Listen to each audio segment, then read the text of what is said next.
RK production na yengsinbagi chathariba khongthang ase achumba lambi da achumba point to phajana select tawrakanda miyam da di sengdok-sengjil gi makha ta ba hantung hunjin leitana ba pot oina changsinbiyu ngasi gi sumai tawdana aranba information da changsinlakanda leibak mamangda hena wathok oina bagi damakta RK production se tawbiganu haibo famse yam nungai jai ai RK production bu ai ge site gi su haidi tawjariba thabak tu gi tawbimal thagat pasu phongdoksari kai gi damakta no haijaba taragadi moirang da leiriba tourist spot nauna khoi haidi launch tawjariba craft village miyam na sakhangnaramdraga su makhoi na maral amagi damakta di ai khoi maran sina bagi puthokpo oiraga su miyam da hena popularity piba sakhangna bagi tanja ama khakchu pibi re yam leibak phai tawbadabu aranba information ama da wrong information ama khak samjinnarakanda khoi honorable MLA mi chathina ba tawribagi wafam dumadi RK production gi mafam da yam marik chumna khanglaba natraga khangdabra haibadudi leiriba details ai ngasai PRO na thambi khiba mayam do official gi kaino singdo check phajana tawbiyu aduga mi gi defamation mingol amada honor manghan be aba natraga mi gi character sasne tawba farsu phatrasu local amagi MLA oina leijariba leader amada maran sibada matik sadaba wrong information sijina bahaibasi RK production gi magi influencer channel ni haina leiriba se miyam gi mamangda yamna hena hanthaningai gi oiba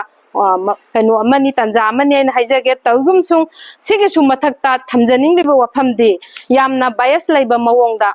akhoi ngangjari ba ai samaksi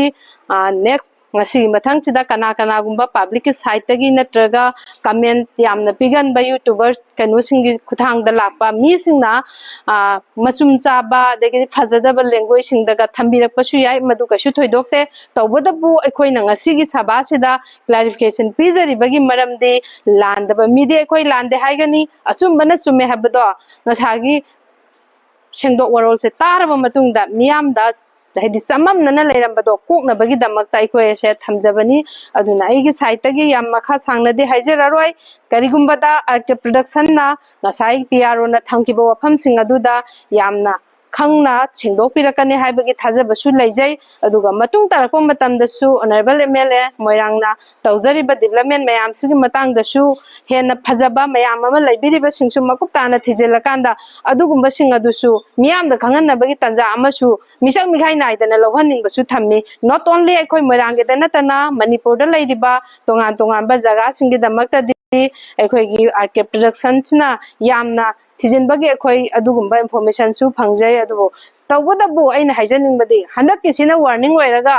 RK production na yengsinbagi chathariba khongthang sing ase achumba lambi da achumba point to phajana select tawrakanda miyam da di sengdok-sengjil gi makha ta ba hantung hunjin leitana ba pot oina changsinbiyu ngasi gi sumai tawdana aranba information da changsinlakanda leibak mamangda hena wathok oina bagi damakta RK production se tawbiganu haibo famse ai thamjari thank you